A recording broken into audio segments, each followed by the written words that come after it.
Olá pessoal, tudo bem? Eu espero que sim, espero que todos estejam se cuidando. Mas enfim, voltamos aqui hoje para conversar mais uma vez a respeito das questões da disciplina Educação e Diversidade. Hoje para conversar especificamente a respeito de um artigo de autoria do professor François Dibé, professor da Escola de Altos Estudos em Ciências Sociais da França. O título desse artigo, publicado em 2004, o que é uma escola justa? É uma interrogação, o título, né? E ele apresenta, de fato, uma série de interrogações ao longo do texto, ao longo do artigo. E algumas interrogações colocadas por ele são aquelas que nos causam desconforto. Inclusive, né, algumas leituras anteriores também tiveram essa propriedade de causar alguns desconfortos, talvez muito necessários, para que a gente possa conversar a respeito das questões atinentes à nossa disciplina. Então, a leitura de hoje não é diferente nesse sentido, né? Há aqui algumas provocações interessantes, algumas inclusive que podem nos levar a discordar de alguns pontos do autor, nos colocar a pensar de fato sobre algumas posições que ele apresenta ao longo desse texto, né? Então, a ideia é sempre essa, de termos um incômodo positivo que nos faça de fato pensar, né, em relação a essas questões todas que cercam a disciplina, mas obviamente que cercam o mundo da educação em si. Então, o DB chama atenção para a importância das ações que busquem a construção de um ambiente escolar de fato justo, especialmente a partir de políticas que reconheçam os processos de desigualdade sobre os quais a gente já conversou tantas vezes aqui na disciplina. E muitas vezes, de fato, há uma naturalização dos processos de desigualdade que são convertidos naqueles velhos jargões de sucesso em sucesso escolar, por exemplo, e que faz com que a escola se transforme em instância reprodutora desses processos de desigualdade que, inclusive, não são invenção dela, né? São invenção da nossa vida social, da nossa estrutura social, mas que muitas vezes a escola acaba corroborando com esses processos de desigualdade, portanto, esses processos de exclusão. No entanto, ele também menciona as dificuldades existentes em relação à compreensão da essência dos conceitos, por exemplo, de justiça e igualdade, que muitas vezes são aplicadas às discussões no campo educacional. E a gente também já conversou um pouco a respeito disso, né? De como muitas vezes nós tratamos dessas questões como se elas não fossem de fato conceitos. E como se a compreensão plena desses conceitos não fosse importante para renovar as práticas pedagógicas ou mesmo para transformar a educação em um ambiente que seja de fato justo. Mas, para além disso, ele tece uma série de interrogações mesmo, né? O título do trabalho já é uma interrogação, já é um questionamento, e ele apresenta ali uma série de outros questionamentos ao longo do texto escrito por ele, nesse sentido, né? Então, ele vai pensando ali, inclusive, como ações poderiam ser desenvolvidas para, de fato, transformar a educação em um ambiente de justiça, ok?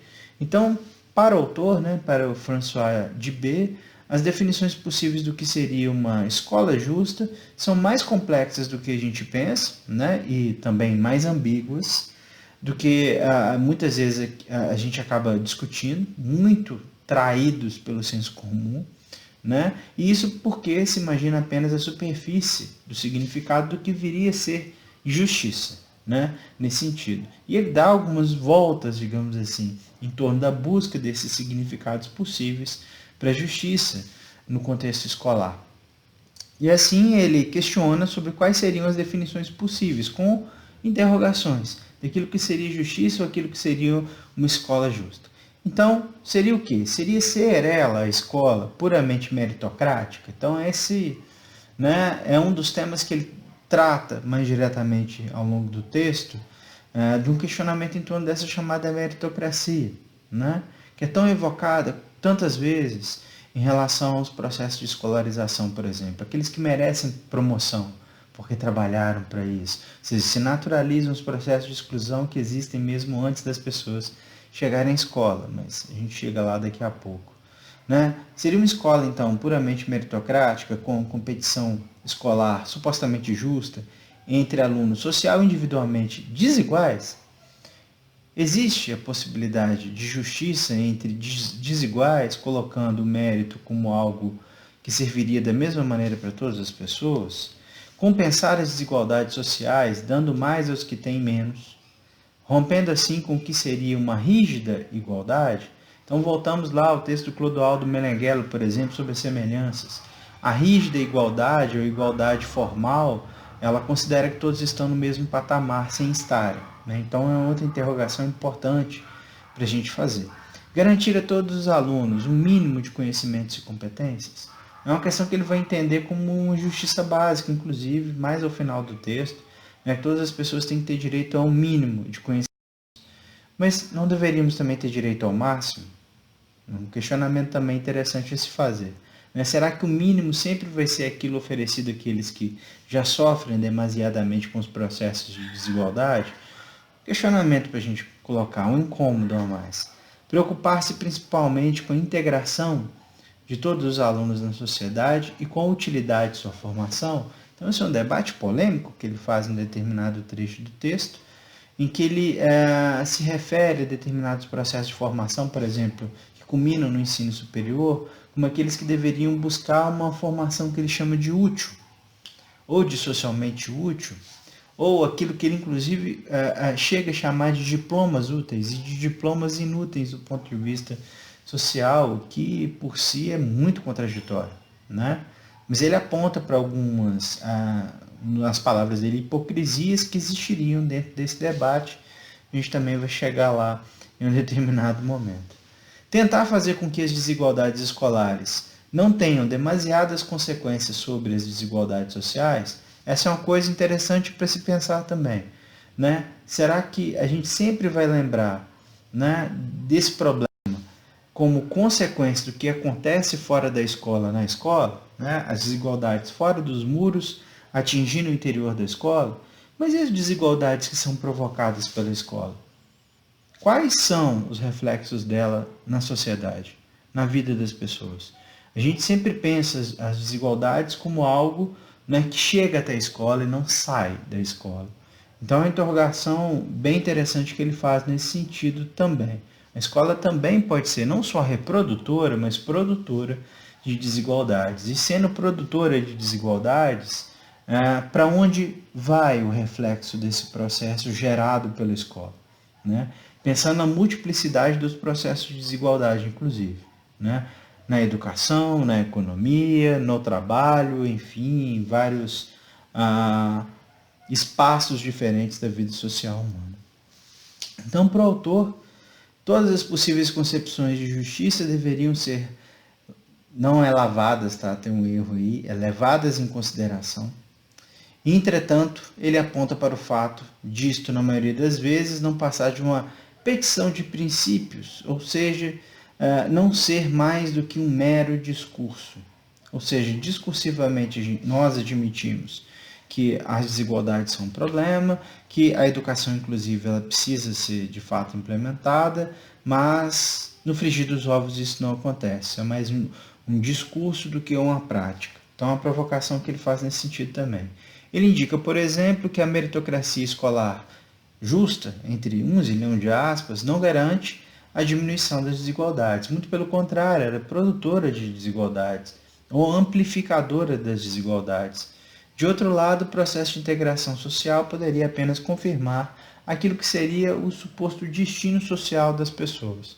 Então, a indicação da limitação do processo de escolarização também deveria ser aí colocado como um desses problemas, de pré-determinação daquilo que as pessoas podem ou não alcançar dentro do próprio processo de escolarização. Ou seja, há um limite posto para todas as pessoas a partir de sua origem de classe, por exemplo, né? Ou seja, para as pessoas nascidas em uma determinada classe, o céu é o limite.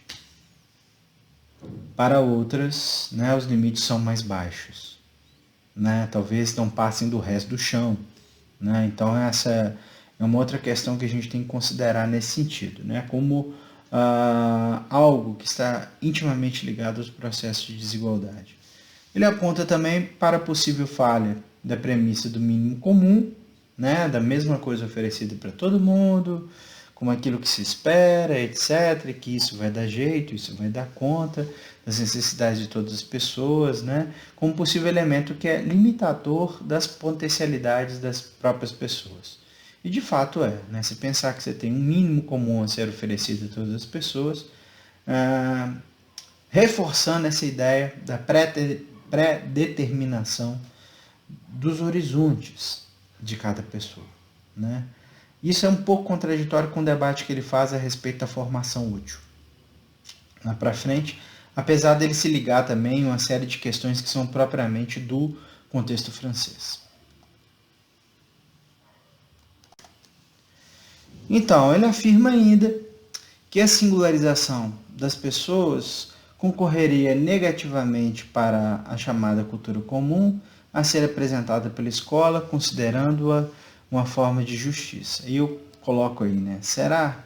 Né? Porque é uma das contradições aparentes que existem no texto de B nesse sentido. Porque, né, todas as escolas elas oferecem um núcleo comum de saberes, ou uma chamada cultura geral, ou uma chamada cultura comum, mas que a gente pode identificar também como cultura hegemônica, e não leva em consideração, por exemplo, a diversidade cultural existente entre aquelas pessoas que chegam até a escola, com diferentes formas de ser e estar no mundo, de percepções diferentes, percepções mais diversas a respeito de seu universo. Então, essa é uma questão que eu identifiquei primeiramente como uma das contradições possíveis dentro do texto aqui do de B. Chegando ao óbvio, de B afirma que não há uma receita para a construção de justiça escolar, não há mesmo, não tem receita para nada, né? Há caminhos possíveis que são variáveis, que devem ser considerados como muito dinâmicos, né? Para que a gente possa aí pensar em saídas outras possíveis, mas, por outro lado, há uma combinação, portanto, de escolhas e respostas necessariamente limitadas, que vão variar de acordo com o contexto, por exemplo. Corroborando com tal afirmação, seu texto objetiva mais identificar os desafios do que prometer soluções prontas, o que é um grande acerto, né? É interessante porque ele lança a provocação e diz o óbvio, que não existe receita pronta para resolver essas questões todas. No caso, afirma que a ambição de seu texto é, abre aspas, afastar-nos das petições de princípios que fazem bem à alma, mas que, na realidade, tendem a evitar os problemas em vez de evidenciá-los. Então, ele coloca aqui que o grande desafio é, de fato, evidenciar, identificar os problemas. E não, por exemplo, criar petições de princípios, como ele diz, que muitas vezes evocam determinados sentidos, como foi discutido no nosso último debate avaliativo, né, que são uma espécie de santificação das áreas, por exemplo, da própria educação, como se ela fosse resolver tudo, como se ela fosse panaceia para todos os males, sem ser, sem identificar que muitas vezes, infelizmente, ela se apresenta como uma das tantas origens de processo de exclusão também. Inclusive para exercício de questões que são contrárias a uma educação justa e democrática, por exemplo, como a existência, né, de vários signos que podem representar ali, de fato, a existência de uma personalidade autoritária dentro dessa estrutura do conhecimento, como a gente também teve a oportunidade de discutir no nosso último debate avaliativo. O autor passa a indicar que, em tese, as sociedades democráticas, ao invés das aristocracias, teriam como base essencial, né, para o seu desenvolvimento a produção da justiça, para a produção da justiça, ou promoção da justiça, o mérito. E isso é um grande problema, né? Porque esse reforço no mérito é a identificação de algo que não se realiza, na grandíssima maioria das vezes, como se promete, né? Então, diz ele, a escola é justa porque cada um pode obter sucesso nela em função de seu trabalho e de suas qualidades. Essa é uma das questões que povoam o imaginário sobre a educação. Eu coloco mais uma vez. Será? Por que não é? Na prática, né? Porque esse é um problema. Mas ele mesmo faz uma crítica bastante dura e pertinente a respeito do mérito. No entanto, chama a chamada igualdade formal, né, que supostamente nos coloca nos mesmos patamares, nos mesmos lugares, com as mesmas oportunidades para ter o tal sucesso, para poder lutar pelo tal sucesso escolar, por exemplo, que é uma das bases sobre as quais se construiu a ideia do mérito, portanto, nunca se fez fato. Ela não é um fato. né, substituindo finalmente os privilégios de origem social, por exemplo. O Debye menciona a maneira como, até a década de 1960, as origens sociais ainda prevaleceriam na orientação escolar. Né? E eu questiono, prevaleceriam ou não? Elas continuam prevalecendo. Para o nosso caso brasileiro, sobretudo, quando se vende, por exemplo, uma ideia de diferenciação da formação escolar a partir de uma escola que é privada e forte, e que vai garantir supostamente uma boa nota no Enem, aprovação em um curso útil, né, com diploma de valor social elevado, né, de valor econômico elevado, né, em detrimento de outras escolas consideradas mais fracas, né, e que, portanto, não garantiriam tal sucesso. Obviamente que essas possibilidades são moldadas de acordo com as origens de classe. Então, isso é uma questão que, obviamente, merece ser discutida. Né? Não é uma coisa que ficou lá nos anos 60. Obviamente que até os anos 60, ou a partir dos anos 60, na verdade, cria-se uma base crítica muito forte a essas divisões, a essas questões. Né? Então ele diz escola do povo, a escola de classes médias, a escola da burguesia, as escolas profissionais, as escolas da cidade, as outras do campo, as da igreja, as do Estado. Essas divisões, né, essa multiplicidade de supostas oportunidades de educação, elas ainda vigoram, né? E elas ainda são vendidas como elementos de solução para a vida do futuro do estudante, né? De garantia possível para o seu sucesso futuro em um curso chamado de útil. A gente vai chegar lá nesse ponto crítico do texto. Nitidamente, tal cenário se mantém, né, praticamente incólume entre nós aqui, e nesse sentido a segmentação social da escola colabora diretamente e obviamente para a manutenção das desigualdades em nome de um elitismo escolar ancorado em um mérito parcial que dirige suas benesses para poucos. Né? Por isso que mencionei agora há pouco, se vende a ideia de uma escola exclusiva que ofereça oportunidades de acúmulo de conhecimento exclusivos e que garantem um suposto futuro, né? Um suposto sucesso, sempre. Isso geralmente custa caro, ou quando é, né, uma oportunidade que é pública, ela ainda é restrita a um número pequeno de pessoas, por mais que as políticas, por exemplo, de reserva de vagas, de garantia de equidade em oportunidades, tenham se constituído de maneira forte e destacada nos últimos anos aqui no Brasil, por exemplo. Para o autor, uma igualdade de oportunidades meritocrática só seria possível a partir de uma igualdade de acesso. Todo mundo tem acesso à educação. O acesso universal à educação é algo relativamente recente entre nós. Né? Aqui no caso nosso, brasileiro, é uma invenção do século XX, né? E é uma garantia da Constituição Federal de 1988. Portanto, é absolutamente recente. Né? Então, todas as pessoas terem garantido como direito essencial, fundamental, a educação é algo absolutamente novo. Né? Mas isso por si não garante a possibilidade de existência de um suposto mérito. Né? Por isso eu pergunto, mas seria o universal acesso por si garantia de igualdade? Infelizmente ele não é. Nós temos uma educação que é universalizada, finalmente, felizmente. Esse é um passo progressivo interessante, importante, essencial, mas não resolutivo de todas as coisas. Né? O próprio autor chama atenção para isso também. Né? O processo de universalização nos trouxe uma série de desafios.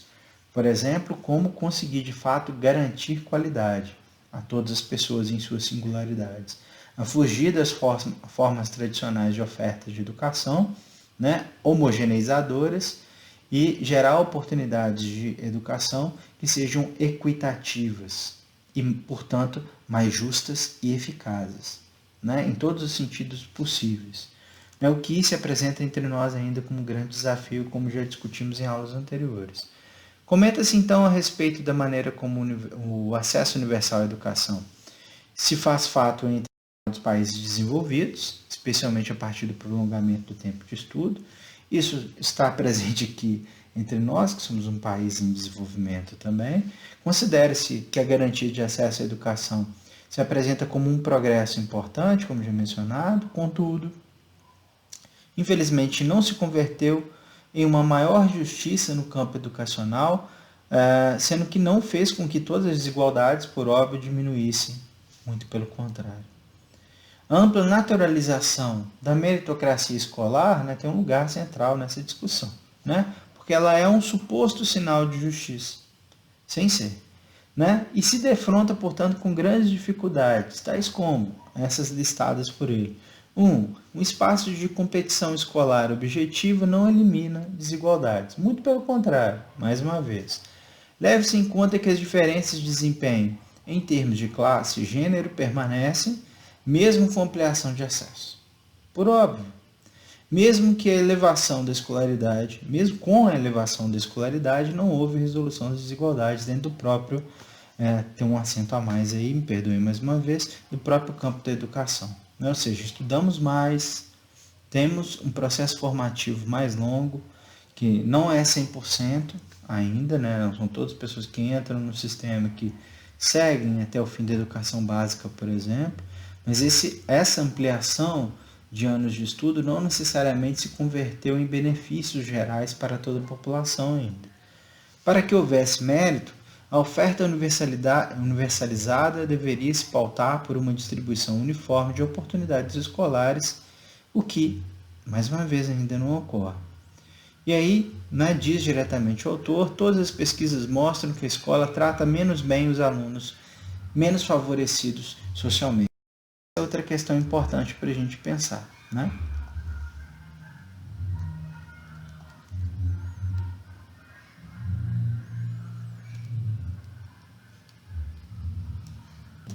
E aqui diz, mais uma vez diretamente o mesmo autor, né, que os entraves são mais rígidos para os mais pobres, a estabilidade das equipes docentes é menor nos bairros difíceis, a expectativa dos professores é menos favorável às famílias desfavorecidas, que se mostram mais ausentes e menos informadas nas reuniões de orientação, por exemplo. E muitas vezes esse processo, né, comunicacional inclusive, entre a escola e as famílias é sempre muito difícil. E a escola sempre leva em consideração que é difícil por conta das famílias. E não pela necessidade de se ter diagnósticos sociais que permitam uma comunicação mais eficaz entre a escola e essas famílias que, via de regra, muitas vezes, infelizmente, não tiveram oportunidades de escolarização plenas. Então, essa é uma outra questão que deveria ser levada em conta e muitas vezes não é, infelizmente. Tais problemas, a partir do recorte de classe, por exemplo, se estenderiam ao ambiente universitário, com reprodução de uma série de problemas advindos dessas questões sociais, observáveis desde a educação básica. E diz ele novamente para nós, o modelo meritocrático está longe, portanto, de sua realização. A competição não é perfeitamente justa. Eu diria nada justa. Há uma crueldade implícita e explícita nessa meritocracia escolar, como diz o autor diretamente mais uma vez. Quando adotamos o ideal de competição justa, supostamente justa, formalmente pura, os vencidos, os alunos que fracassam, não são mais vistos como vítimas de uma injustiça social e sim como responsáveis pelo seu próprio fracasso. Porque eles são ruins, porque eles não aprendem, porque foi dada a oportunidade para eles e eles não abraçaram, etc, etc. A escola faz isso muitas vezes, pois a escola lhes deu a priori todas as chances de ter sucesso, eles não tiveram. Ou seja, se naturaliza um processo de desigualdade que existe dentro e fora da escola. Então, isso que é necessário a gente pensar também. Os processos de desigualdade que existem dentro e fora, não só aqueles que, digamos assim, são importados da realidade social externa ao ambiente escolar. Há necessidade de pensar como a escola é produtora dessas próprias desigualdades, como ela é amplificadora de um lado, mas produtora também. Então, essa é uma provocação interessante colocada pelo autor nesse sentido. A universalização coloca todos em jogo, em competição, em condições absolutamente distintas, mas vendendo o papo de que todos estão nas mesmas condições. Todos partem do mesmo ponto, sendo que todos partem de pontos distintos. Porque não se reconhece, os acúmulos diferenciados de capital cultural, por exemplo, que vai dar melhores oportunidades de competição e, portanto, de sucesso aquelas pessoas cujas famílias investiram mais em um processo de acúmulo de capital cultural que antecede a entrada na escola, por exemplo, ou que concorre com a própria escola. A crueldade meritocrática também atinge os professores, inclusive um jogo de legitimação dessas mesmas desigualdades, e pode ser muitas vezes que essas desigualdades, inclusive, se abatam contra os professores. Quando eles estão, por exemplo, incluídos em cenários escolares que são tidos como aqueles que são os piores, menos desprivilegiados dentro de um determinado sistema, por exemplo. Aquela escola de periferia, né, que é difícil, para onde ninguém quer ir, etc, etc., poderia ser uma das questões possíveis para se pensar como o docente também pode ser incluído, né, aí como alvo dessa política geradora de desigualdades dentro do próprio universo escolar. Pedagogicamente, a ideia do mérito parte do pressuposto que as oportunidades pregressas de acúmulo do capital cultural são idênticas para todas as pessoas, submetendo-as às mesmas exigências, sem considerarem as necessidades e experiências singulares de cada pessoa. Bourdieu puro, né? Para quem nunca leu Poder Simbólico e Razões Práticas, são ótimas leituras para se fazer. Bem como eu já citei em várias aulas, né, nas aulas anteriores, a reprodução que ele escreveu junto com o Jean-Claude Passeron, em 1968. Então é uma obra, né, antiga, mas é um clássico por razões óbvias. Nos leva a entender uma série desses processos. É bem interessante assim pensar, né, na maneira como Passeron e Bourdieu, por exemplo, costuraram essas questões relativas ao universo educacional em termos de não só a reprodução, eles estão focados muito na reprodução das desigualdades, mas pensemos no espaço de educação como formulador, como construtor, infelizmente, de processos de desigualdade. E nesse caso, os perdedores, os maus alunos, os bagunceiros, os incapazes, são aí rapidamente marginalizados nesse ambiente escolar, rotulados rapidamente como problema, como difíceis, como incapazes, como capetas. Escolha da maneira que vocês quiserem. Muitas vezes por processos de incompreensão de suas singularidades, né? Obviamente que pensemos também que nem tudo vai ser traduzido nessas formas, né? Alguns contatos intersubjetivos, de fato, sempre vão se revelar como desafios duríssimos, né? E algumas pessoas, de fato, vão apresentar grande resistência. Mas uma coisa que a gente tem que pensar caso a caso, né? Quem que é o responsável por essa resistência? É a própria pessoa ou a própria escola? Né? Será que a escola sempre está livre assim, de ser a origem da questão? Será que os professores nunca são origem? Será que é sempre o aluno? Será que isso também não é um jogo fácil de responsabilização do outro a respeito de um problema que talvez seja mais complexo e nunca, porém, enfrentado? Enfim, mais uma interrogação entre tantas que aparecem nessa disciplina. Por fim, o autor questiona a própria ideia de mérito, né? Seria ele de fato existente? Eu acho que não, pessoalmente. Poderia de fato ser imposta a crianças, postas em competição, né? No sistema privado de ensino, as crianças chegam lá cada vez mais cedo, né? Na educação infantil, e muitas vezes já postas em competição ali, né? De maneiras muito sutis, inclusive. Extremamente sutis, né? E é uma sociedade que pede a competição desde a mais tenra idade. Será que isso de fato nos leva a algum lugar positivo, né?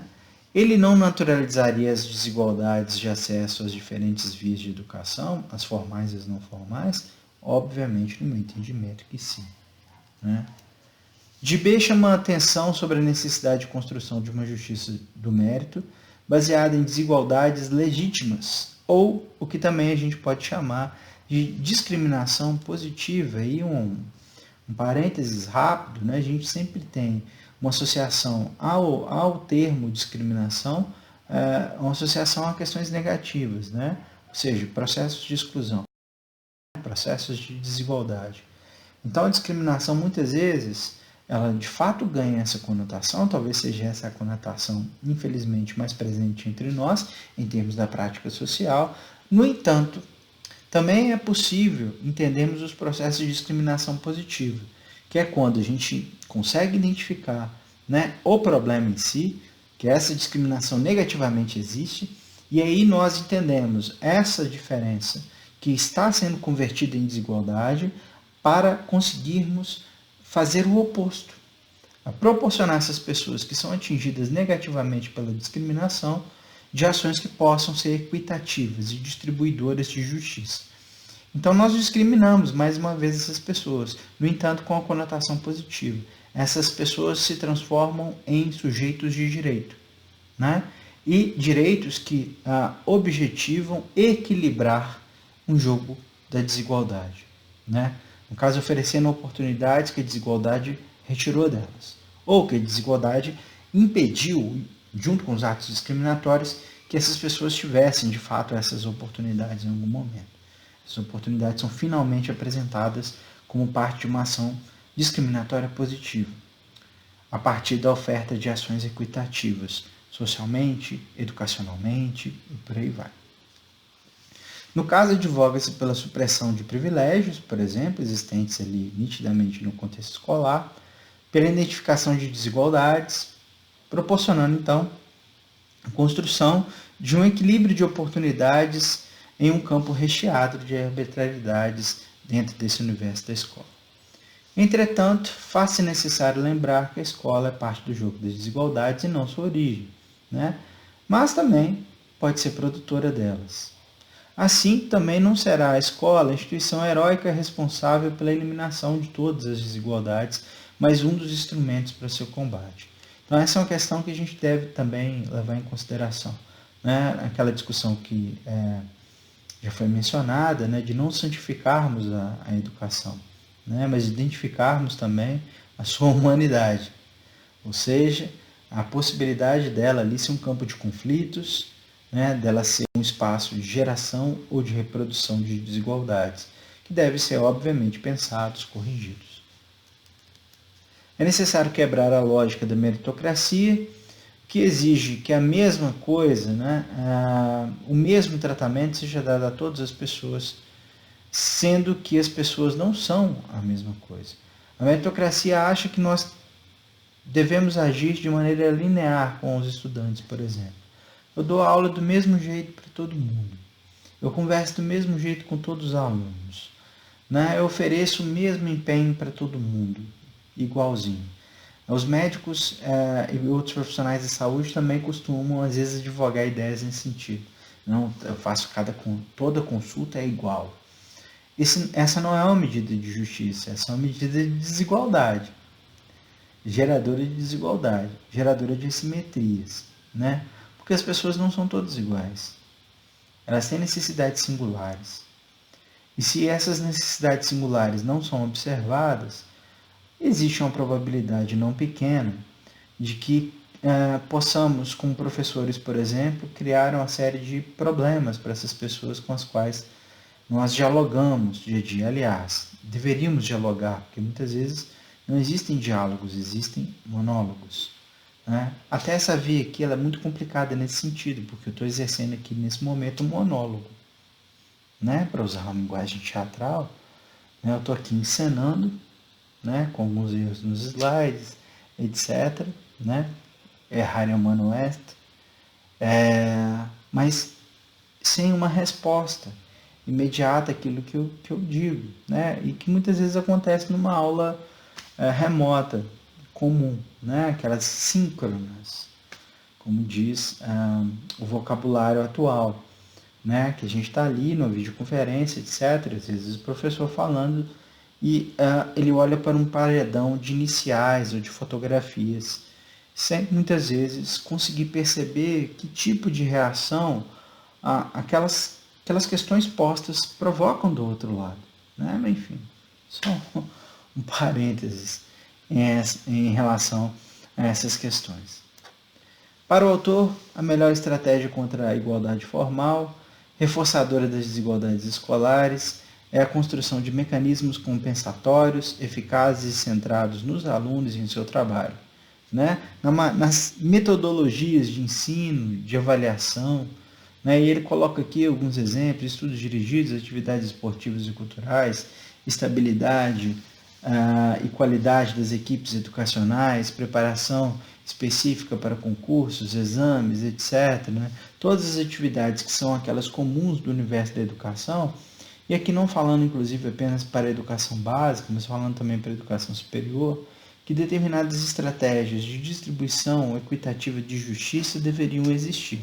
Então é uma questão interessante para a gente pensar na nossa própria universidade, por exemplo, os mecanismos que existem ou naqueles que infelizmente não existem, faltam, de oferecer essas oportunidades equitativas, né, para o cotidiano, para as necessidades de aprendizagem, por exemplo, né, de atendimento, ou um termo que existe em alguns contextos, que eu particularmente não gosto muito do termo em si, que é nivelamento, né?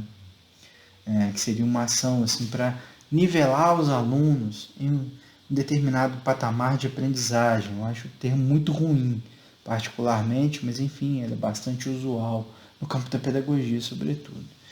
Em outros termos, faz-se necessária a criação de políticas reparatórias que reconheçam os processos históricos de desigualdade e seus efeitos diretos e indiretos no campo da educação. E nesse sentido, as escolas deveriam administrar uma justiça redistributiva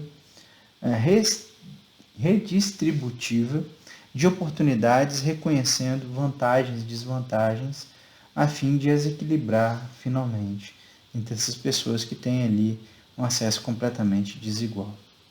Entretanto, o autor alerta ao fato de que tal política equitativa geralmente é contraposta com muita resistência. A gente observa isso nitidamente aqui no Brasil, especialmente por parte daqueles que são favorecidos pela suposta meritocracia. Então, qual que é o principal exemplo aqui no Brasil? Política de cotas nas universidades públicas, como a nossa. Cotas sociais, cotas étnico-raciais, todas elas recebem uma contraposição, uma resistência muito grande, né? Em alguma medida, se não toda, uma parte considerável dessa resistência pode ser filha da ideia da meritocracia inexistente, né? Não obstante, cabe ainda alertar, né, que por si tal iniciativa, essas políticas equitativas, elas não resolvem todas as desigualdades. Elas são mais um dentre outros instrumentos que combatem as desigualdades. As desigualdades, inclusive, não serão vencidas apenas pelas iniciativas no campo da educação.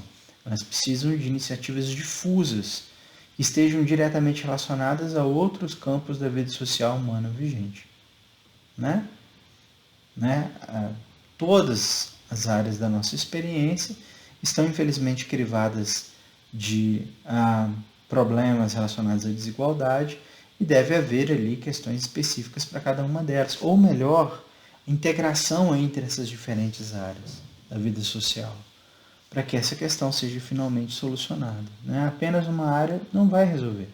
Contudo, há um equívoco, no meu entendimento, do autor, ao afirmar que as pessoas mais diretamente afetadas pelas desigualdades, por exemplo, ele chega a mencionar isso, não seriam as mais aptas a defender a política distributiva, por exemplo. Então, por outro lado, se observarmos o resultado, né, da voz dessas próprias pessoas, é algo que a gente comentou já, discutimos anteriormente, é justamente o que leva à construção de políticas públicas, esse não é só o caso do Brasil, que levam a essas políticas distributivas, né? Ou seja, ao contrário, as iniciativas pela construção de políticas reparadoras de injustiças e desigualdades foram justamente possíveis apenas a partir da organização dessas pessoas, que ele diz que não seriam aquelas a encampar primeiramente a luta por seus próprios direitos, né?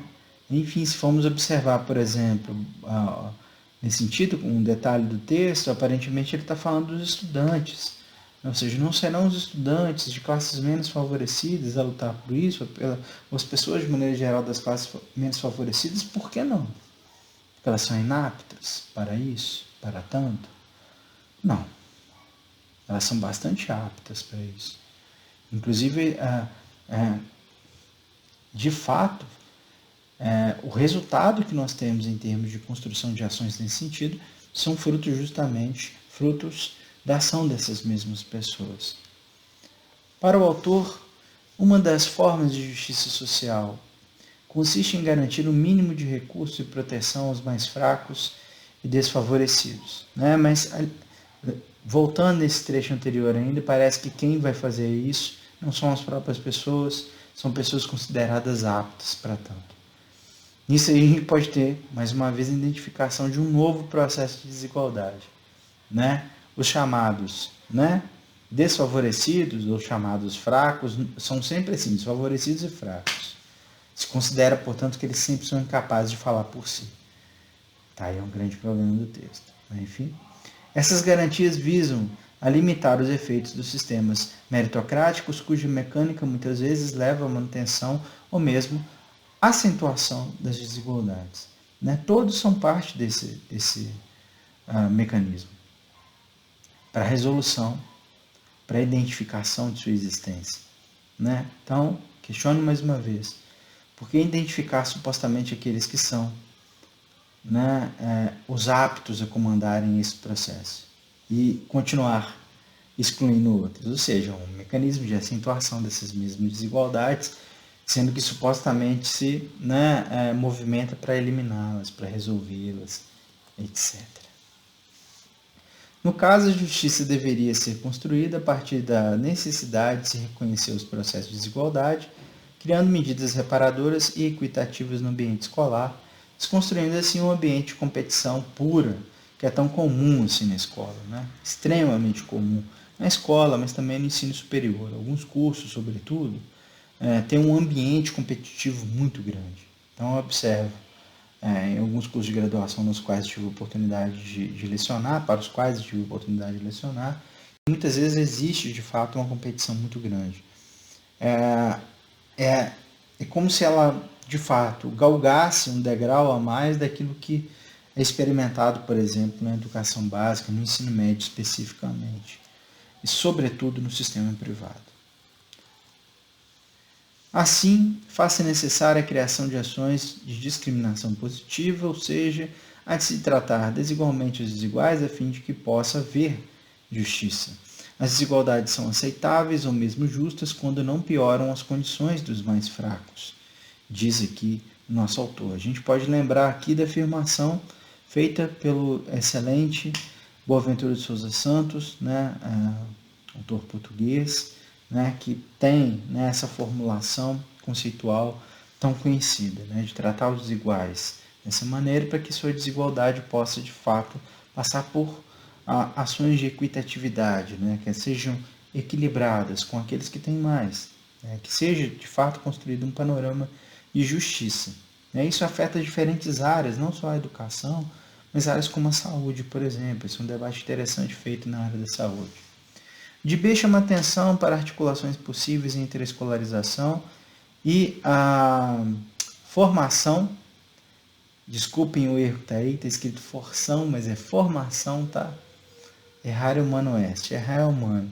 A formação para o trabalho ou emprego, discutindo um suposto valor de determinados processos formativos em detrimento de outros, incluindo aí o ensino superior. Está aí um ponto de polêmica no texto dele, que dá a entender, por exemplo, que os processos de educação profissional, que aqui no Brasil foram encampados, sobretudo durante a ditadura civil-militar, e que, vez por outra, são ressuscitados com uma reforma do ensino médio agora muito recentemente, que eles seriam soluções, por exemplo, para esses menos favorecidos.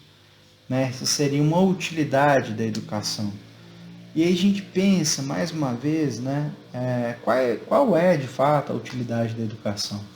É uma utilidade apenas para alimentar o mercado de trabalho, para nos alimentar das questões mais básicas da vida, ou para nos dar cidadania, que também deveria significar a possibilidade de um dia termos escolha? De um processo de escolha que seja uma garantia máxima do exercício da cidadania para todas as pessoas e não apenas para algumas delas. Enfim, discute-se aí nesse ponto a suposta existência de formações com ou sem valor, que, enfim, é uma discussão que eu considero bastante antiquada, inclusive, né? Tem uma série de questões a se pensar, né? Formações com ou sem valor no mercado, né? No mercado de trabalho, como elementos de desigualdade, o que faz com que a discussão se aproxime perigosamente, no meu entendimento, né? Do pragmatismo da chamada educação profissional, não raro vinculada a escolhas do mercado e não das próprias pessoas. Então, há um ponto no texto, né, que de fato ele coloca isso, ele diz que propositalmente ele joga essa polêmica, dizendo que existem esforços educacionais que no fim das contas se traduziriam em derrota para as pessoas menos favorecidas. Por exemplo, elas entrarem em cursos universitários da área de humanidades, né? Ou seja, a nossa área aqui, a pedagogia, a história, né? Elas deveriam ir para formações identificadas por ele como socialmente úteis. Então, tem que fazer o quê? Engenharia, direito, medicina, farmácia, enfim. As possibilidades deveriam ser mais limitadas, né, e mais ligadas a determinados estereótipos sociais. Ou seja, se reforça, inclusive, né, o caráter pejorativo da própria formação para a educação. É uma grande contradição no texto nesse ponto, né? Então, é interessante assim, a gente nem sempre concordar com as referências servirem para nós como ponto, né, de provocação, né, de diálogo, né, de fato, em relação àquilo que o autor coloca e aquilo que a gente pode também interpretar. Então, apontar que determinadas áreas de formação não seriam úteis socialmente pode, na verdade, fortalecer, né, reforçar diferentes processos de desigualdade, tais como a naturalização de que as classes não privilegiadas não podem ou não devem ter escolha sobre o seu destino na educação. Então, há duas questões colocadas aí. Primeiro, dele falar que na educação superior deve-se optar por diplomas úteis. Mas se não chegar, né, dar-se a entender isso na minha leitura, né, eu peço que vocês identifiquem como vocês pensam na leitura de vocês, de se reforçar a educação profissional, né, no espectro da educação básica ou no pós-médio, como se chama aqui no Brasil também, né? Mas na educação superior, há uma dúvida que o texto, no meu entendimento, coloca, né? Se de fato isso vai ser um acesso ou se, por outro lado, o autor quer dizer o seguinte, não deve se reforçar que as pessoas de origens não privilegiadas devem, de fato, ter acesso àqueles cursos que supostamente são de destino das pessoas privilegiadas, né? Aí a gente muda um pouco de figura, né? Mas mesmo assim não elimina, né, aquilo que pode ser identificado como um problema, né? Quer dizer o que é útil, o que não é útil no mundo do conhecimento. Enfim. Afirma o autor, então, de B. Por exemplo, é justo deixar milhares de estudantes entrarem nos primeiros ciclos universitários de letras e ciências humanas, sabendo que muitos fracassarão e que os sobreviventes terão grande dificuldade para converter seu diploma em emprego? Questionamento que ele faz. Será que é justo, inclusive, essa afirmação? Será que leva em consideração que, inclusive, os ditames do mercado de trabalho são mais dinâmicos do que uma cristalização das áreas? Se as pessoas, como de fato tem acontecido, diga-se de passagem no Brasil, as pessoas têm escolhido menos as licenciaturas, por exemplo, sobretudo em humanidades, e procurado outras áreas de formação. Um dia vai faltar professores, provavelmente, então vai possivelmente virar esse jogo, ou não, o mercado vai fazer o quê? Vai pagar melhor os professores? Enfim, tem uma série de questões que a gente pode pensar nesse sentido. Né? Basicamente, dizer o quê? Né? Essa utilidade e não utilidade das áreas também passa por um processo de estigmatização.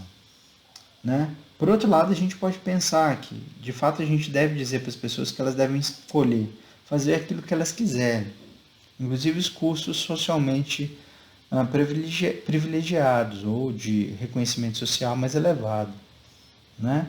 Mas o que talvez seria justo, no fim das contas, era lutar também para que determinadas áreas de formação não fossem entendidas como desprivilegiadas socialmente, né? Como é o caso do magistério. Mesmo que centrado em um contexto francês, tal afirmativo, portanto, aparentemente contraditório aos primeiros trechos do texto, acaba por se aproximar de uma perspectiva necessariamente elitista e limitadora, revestida de um pragmatismo, né? Temos que resolver as coisas de tal jeito.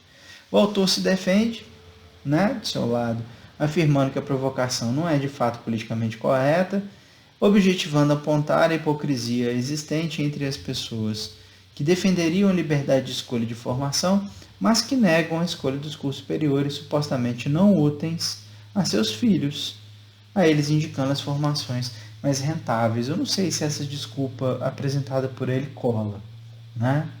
Mas de fato isso é algo que acontece. Muitas vezes as pessoas falam, as pessoas têm que escolher o que lhes dá felicidade, o que possibilita a atribuição de sentido à vida, etc, etc. Mas no frigir dos ovos, quando o filho quer fazer o curso superior, indica, sei lá, não, vai fazer direito, vai fazer medicina, vai fazer engenharia. Não, eu quero fazer pedagogia. Não, você não vai fazer pedagogia, não. Para que você vai fazer pedagogia? Não, você vai fazer outra coisa. É uma discussão a fazer. Discussão interessante a ser feita. Nesse caso seria o caso de, para além da educação, quando colocado o direito de ampliação das possibilidades de estudo, apontar para os cursos úteis como o único destino a ser considerado? Será que, mais uma vez, isso não é uma atitude reforçadora de determinadas práticas sociais que levam a processo de desigualdade? Por fim, o autor chama atenção para as correlações existentes entre os processos de desigualdade existentes em diferentes espaços da vida social humana, na educação, na economia, na política, todos eles interagindo entre si, né? Os ecos que provocam entre si. Para a gente não entender que as desigualdades nascem em apenas um cantinho. E assim faça necessário construir um sistema distributivo de justiça que leve em consideração as correlações existentes entre as desigualdades em cada espectro, sem que se considere que uma área específica seja a única responsável, portanto, por resolver o problema. A educação não vai salvar o mundo. Ela precisa das outras áreas para fazer isso, né? Ela pode ajudar a transformar o mundo, como disse o mestre Paulo Freire, mas ela precisa interagir com as outras questões relativas à vida social humana.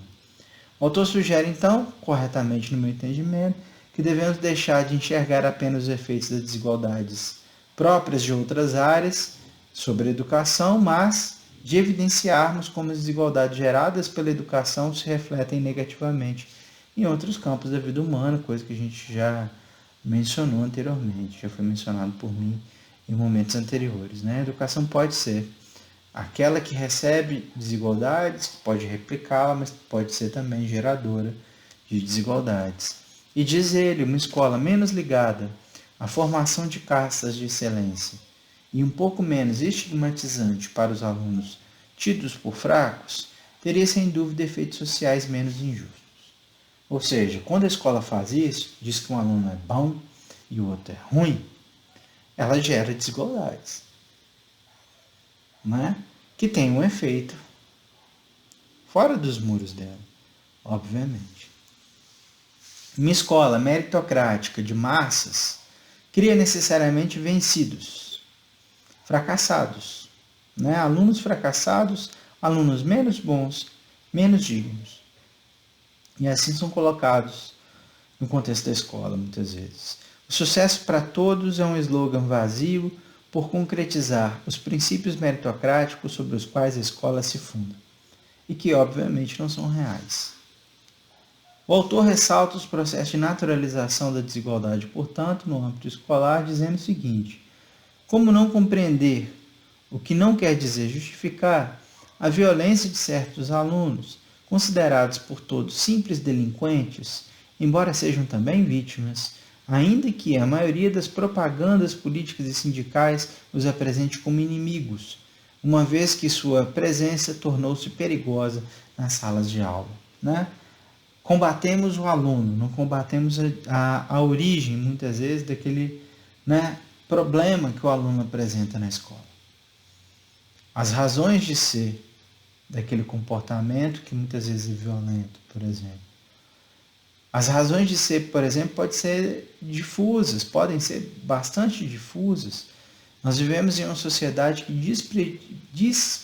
prestigia a educação de maneiras complexas e amplas, né? Será que a origem dessa violência contra o professor, por exemplo, ela é apenas fruto de um aluno que tem uma personalidade que é delinquente, que é ruim, etc., ou a imagem social que se constrói da educação difusamente leva possivelmente a isso? Né? Será que a escola está pensando isso? Ou nos contextos mais singulares, em termos sociais, contextos familiares daquele aluno, né? Tentativa, será que ele foi acolhido em algum momento para que ele não fosse simplesmente tido como delinquente, como violento, etc. Os vencidos serão mais bem tratados quando se pensar que a escola deve educar todos os alunos, independentemente do seu desempenho escolar. Muitas vezes o caráter formativo ele é colocado de lado. O caráter somativo é colocado ao centro. Então, eu já ouvi discursos de escolas públicas, inclusive, muito boas, referências nacionais, etc., em que o caráter somativo está no centro. É a nota, o desempenho. Né? O fulano teve tal nota no Enem, a nota da redação dele no Enem foi tanto. Com a nota dele no Enem, ele passava em tantos lugares, em tais cursos que são difíceis, etc., etc. E esse se transforma em um objetivo final daquela escola pública, né? De excelência. E a excelência ali é essa, a nota. Não a formação para a cidadania. Então pensemos como é que fica nas outras escolas que não são tidas como essa de excelência. Do mesmo jeito, o centro da formação não é a formação, é a nota. É o sucesso de um insucesso de outro lado. Joga para escanteio. Né? Sem pensar nos detalhes do nosso contexto vigente, por exemplo, que nos levaria a pensar outras coisas. E diz ele para nós, mais uma vez, é necessário introduzir uma dose de discriminação positiva a fim de assegurar maior igualdade de oportunidades.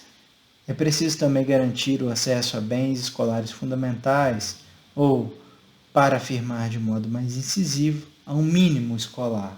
Há várias possibilidades de se discutir esse chamado mínimo escolar. A escola justa deve também se preocupar com a utilidade dos diplomas. Pensemos mais uma vez. Ao mesmo tempo, e de maneira oposta, ela deve velar para que as desigualdades escolares não produzam, por sua vez, demasiadas desigualdades sociais. Enfim, um sistema competitivo justo, como o da escola meritocrática da igualdade de oportunidades, deve tratar bem os vencidos na competição, mesmo quando se admite que essa competição é justa. Será que a gente tem que ter sempre os vencidos? Será que a ideia é essa? Será que a gente sempre vai ter, aliás, vencedores e vencidos nessa história? Admitir isso é sempre pensar que o caráter somativo sempre estará ao centro da ação educativa e nunca o caráter formativo. São questões para pensar, né?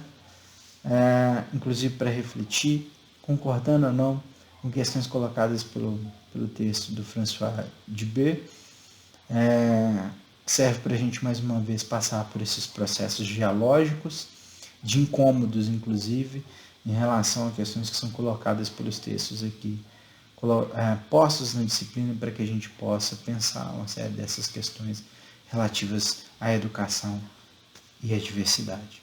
No mais, como sempre, peço por gentileza para vocês manifestarem o que pensaram aqui, essas questões, além de realizarem a leitura do texto e manifestarem dúvidas, críticas, etc., como tarefinha básica dessa nossa jornada que se quer dialógica.